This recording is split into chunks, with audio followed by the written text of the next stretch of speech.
Hari ini, kita akan melihat salah satu ayat yang paling menakutkan di dalam Alkitab. Saya ingin Anda berpegang pada ayat ini. Saya berdoa agar pesan ini akan tertanam dalam hati dan pikiran Anda selama sisa hidup Anda. Saya berdoa agar pesan ini akan selamanya terstempel dalam hati nurani setiap pria dan wanita, hingga selama sisa hidup Anda. Anda dapat mengingat pesan ini.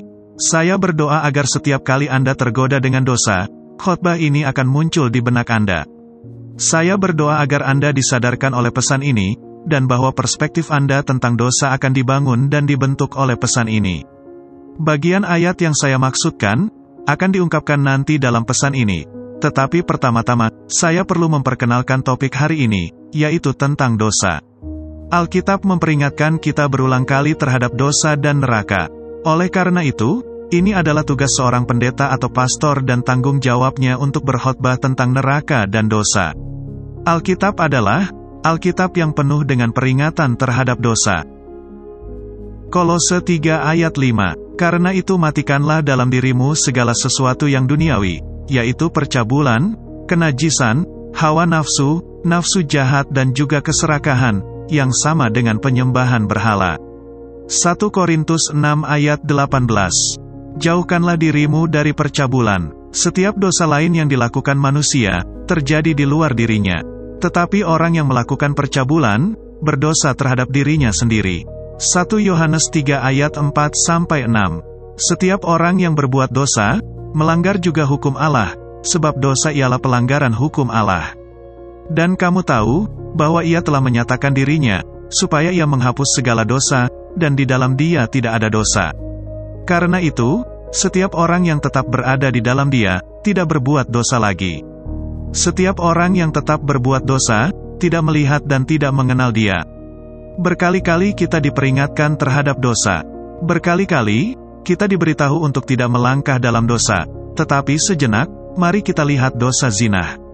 Amsal 6 ayat 32. Siapa melakukan zina tidak berakal budi, orang yang berbuat demikian merusak diri. Anda lihat, ini adalah bukti bahwa tidak semua dosa itu sama. Pada akhirnya semua dosa membawa kematian tetapi tidak sama. Anda tidak bisa berbohong dan berdosa terhadap tubuh Anda sendiri. Anda tidak bisa berbohong dan menghancurkan jiwa Anda. Apa yang dikatakan ayat ini kepada saya adalah bahwa efek dari dosa berbeda. Alkitab dengan jelas mengatakan, jika Anda melakukan perzinahan, Anda benar-benar menghancurkan jiwa Anda sendiri. Tetapi Alkitab tidak mengatakan pencuri menghancurkan jiwanya sendiri, atau pembohong menghancurkan jiwanya sendiri, tetapi pezina menghancurkan jiwanya sendiri. Efek dari dosa berbeda, tujuan akhirnya sama. Ada sesuatu yang serius tentang amoralitas seksual yang saya percaya, kita sebagai manusia tidak sepenuhnya pahami. Sekarang, inilah ayat dari kitab suci, yang saya maksudkan di awal. Salah satu ayat paling menakutkan dari Alkitab yang akan Anda temukan, yaitu Amsal 9 ayat 16-18, tapi mari kita mulai dengan Amsal 9 ayat 16-17. Siapa yang tak berpengalaman, singgahlah kemari, dan kepada orang yang tidak berakal budi katanya, air curian manis, dan roti yang dimakan dengan sembunyi-sembunyi lezat rasanya. Di sini, wanita ini mengutip ungkapan terkenal tersebut. Ungkapan terkenal yang merupakan setengah kebenaran. Dan kita semua tahu bahwa setengah kebenaran adalah sebuah kebohongan. Dan menurut saya, setengah kebenaran sebenarnya lebih buruk daripada sebuah kebohongan. Karena setengah kebenaran mungkin menipu Anda daripada kebohongan yang nyata. Dengan kata lain, apa yang dia katakan adalah, seks terlarang dari pezinah lebih memuaskan, daripada seks antara suami dan istri yang telah direstui Allah. Oleh karena itulah, ungkapan itu mengatakan, air curian manis, dan roti yang dimakan dengan sembunyi-sembunyi lezat rasanya. Dan sejujurnya, wanita tersebut mengatakan yang sebenarnya, tetapi dia tidak mengatakan seluruh kebenaran, karena dia tidak memberitahu Anda akhir ceritanya. Sejujurnya, ada kesenangan dalam dosa. Orang tidak akan melakukan dosa, jika itu menyakiti mereka. Orang berbuat dosa karena ada kesenangan dalam dosa. Itulah kebenarannya. Dosa dapat membuat Anda merasa begitu baik. Dosa bisa membuatmu melupakan semua masalahmu sejenak.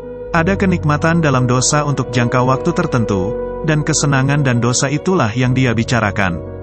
Ada daya pikat asli dalam kegembiraan, kemandirian, persahabatan, dan kesenangan dalam melanggar perintah, dan hikmat dan nasihat Tuhan.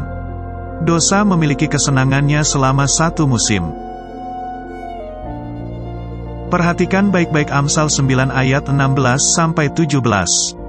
Eksposisi Alkitab oleh John Giles memperluas ayat ini dengan menyatakan, yang secara umum dimaksudkan bahwa semua hawa nafsu dan kesenangan yang terlarang itu, diinginkan manusia dan manis dalam menikmatinya, dan kesenangan yang dijanjikan oleh mereka itulah yang membuat mereka demikian diinginkan, dan terlebih lagi karena dilarang, dan terutama karena perzinahan haram dan melanggar hukum dan dilakukan secara sembunyi-sembunyi lebih manis, bagi orang yang najis daripada kenikmatan yang halal dari istrinya sendiri. Sederhananya, apa yang dimaksud dengan ini adalah, bercinta dengan seseorang yang tidak seharusnya lebih mengasyikkan daripada bercinta dengan istri sendiri, atau suami yang telah Anda nikahi selama 10 tahun. Dengan kata lain, dosa pribadi sangat menyenangkan. Apakah dosa pribadi itu percabulan, atau perzinahan atau pornografi? Hal tersebut menyenangkan untuk satu musim, tetapi hal itu tidak bertahan lama dan inilah yang dikatakan Salomo kepada kita. Sekarang ayat 18, Salomo menceritakan kepada para pembaca seluruh cerita, bagian yang wanita itu lewatkan. Kita lanjutkan ke Amsal 9 ayat 18 dari yang sebelumnya. Tetapi orang itu tidak tahu, bahwa di sana ada arwah-arwah, dan bahwa orang-orang yang diundangnya ada di dalam dunia orang mati. Wow, saya ingat pertama kali saya membaca ayat ini, saya benar-benar berhenti selama 30 menit. Dengarkan sekali lagi, tetapi orang itu tidak tahu, bahwa di sana ada arwah-arwah, dan bahwa orang-orang yang diundangnya ada di dalam dunia orang mati. Lihatlah bagaimana Alkitab mengungkapkan ini, dan bahwa orang-orang yang diundangnya berada di kedalaman neraka.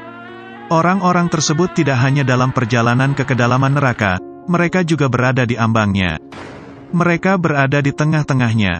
Ada banyak di neraka. Dia diundang ke rumahnya dan dibujuk untuk menyerahkannya ke sana.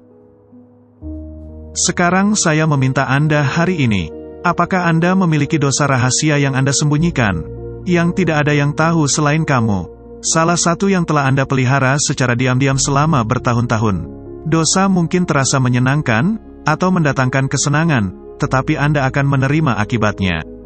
Apakah Anda sibuk menjalani kehidupan percabulan, perzinahan dengan yang ini dan kemudian yang itu, menjadi pecinta kesenangan? Anda perlu bertobat. Tuhan akan memaafkanmu. Apakah Anda memiliki dosa rahasia? Bertobatlah, Tuhan akan memaafkanmu. Apakah Anda menjalani kehidupan dengan dosa rahasia? Apakah Anda memiliki simpanan yang tidak diketahui istri Anda? Saya tidak menghakimi Anda, saya memohon kepada Anda untuk bertobat. Perzinahan akan membuat Anda menjalani kehidupan yang penuh ketakutan. Anda selalu takut bahwa setiap saat pasangan Anda akan mengetahuinya. Penulis Amsal Salomo mengetahui secara langsung tentang akibat dari perzinahan. Sejarah keluarganya bersaksi tentang hal ini. Ayah Salomo, Raja Daud, pria yang dianggap sebagai pria yang berkenan di hati Tuhan pertama kali mengenal ibunya, Batsyeba, dalam sebuah tindakan perzinahan dan sebagai akibatnya, penutupan masalah tersebut dan pertumpahan darah terjadi karena hal ini. Konsekuensi dari ini, menghantui Daud selama sisa hidupnya. Dan saya bahkan telah berbicara dengan orang-orang yang melakukan perzinahan di hari-hari awal pernikahan mereka, dan 15 tahun kemudian, mereka masih dihantui oleh tindakan ini. Saya mendorong Anda untuk tetap setia. Sadarilah itu dan lawanlah. Pikiran kita adalah pembangkit tenaga listrik dari mana masalah kehidupan mengalir. Amsal 4 ayat 23. Jagalah hatimu dengan segala kewaspadaan, karena dari situlah terpancar kehidupan. Langkah pertama sebelum seseorang melakukan perzinahan fisik adalah, bahwa mereka melakukan tindakan itu dalam pikiran mereka. Jangan lakukan, tahan godaan itu. Jika Anda melakukan perzinahan sekali, jauh lebih mudah untuk melakukan dosa itu untuk kedua kalinya. Setelah Anda melakukannya, mudah untuk melakukannya lagi dan lagi. Itu sama dengan setiap dosa. Setiap dosa yang pernah dilakukan menjadi lebih mudah untuk dilakukan di waktu berikutnya. Tindakan radikal harus diambil untuk mencegah hal ini terjadi lagi. Nafsu adalah salah satu roh terburuk di luar sana. Alasan mengapa saya mengatakan ini adalah, karena nafsu membuat orang, membuat keputusan bodoh. Apakah nafsu pernah membuat Anda membuat keputusan bodoh sebelumnya? Nafsu membuat orang membuat keputusan bodoh. Orang-orang cerdas, orang-orang yang lebih pintar dari Anda dan saya, membuat keputusan yang bodoh karena semangat nafsu ini.